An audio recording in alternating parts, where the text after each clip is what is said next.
Matapos ipatupad ang sin tax reform law, marami tayong kababayan naghihinay-hinay na sa paninigarilyo na nagre-resulta sa tinatawag na withdrawal syndrome. Pero alam niyo bang ayon sa ilang eksperto, posibleng makatulong sa pagtanggal ng bisyong ito ang pagkain ng gulay? Balitang hatid ni Trisha Zafra. Halos dumoble ang presyo ng sigarilyo dahil sa sin tax law. Pero hindi nito napigil ang araw-araw na pagyoyosi ni Jervis, 21 taong gulang. Hanggang 8 stick ang nauubos niya sa isang araw. Pero kung siya lang daw ang masusunod, gusto na raw niya talagang tumigil habang bata pa siya. Kasi pagdating mo talaga sa edad na matandaan na, syempre, babalik ang anong ganito. Pero may matinding kalaban daw si Jervis, ang withdrawal syndrome. One time talagang tumigil na ako nun. Siguro mga 1 week pa lang din na nigarilyo. Ayun, parang ang sakit ng likod ko, tapos hirapan akong huminga. Tapos tinry ko ulit siya. Ayun, nawawala yung ganung bagay. Nararamdaman ko. Paliwanag ng isang neuropsychologist, ang withdrawal syndrome ay ang paninibago ng katawan dahil sa pagkawala ng isang kemikal na dati nitong kinukonsumo, gaya ng nicotine o iba pang addictive substance. Ang nicotine ay katulad ng heroin at cocaine sa addiction.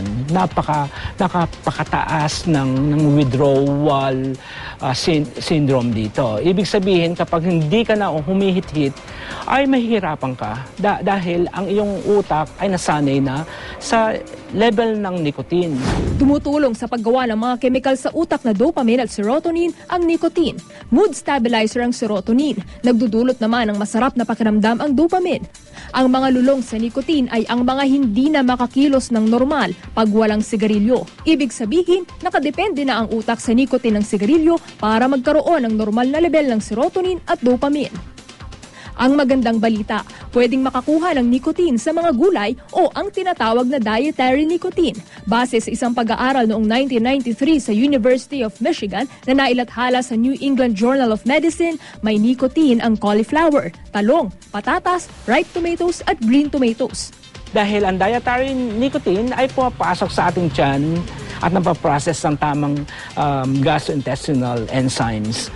At wala nito epekto sa ating lungs dahil hindi smoke. No, samantalang ang nicotine na hinihitit ng isang tao ay through smoke na sinisira nito ang lungs at dito ang cause ng cancer. At bigla-biglang papasok sa ating utak na nakapakabilis. Hindi na raw nakapagtataka na maaaring makatulong sa pagtanggal ng bisyo ang pagkain ng ilang gulay. Dahil sa huli, ang masustansyang pagkain ang palaging solusyon para manatiling malusog. Mas mataas daw ang posibilidad na labanan ang craving pag kumakain ka ng mga gulay at mga prutas. At siguro, pag kumakain ka ng mas maraming patatas, mas maraming green pepper, mas maraming green tomatoes, mas maraming cauliflower at talong, ay meron kang nicotine na nasa loob. And dahil dito, yung level na kasanayan mo ay pwede mong ma-achieve na in a natural way. Trisha Zafra, GMA News.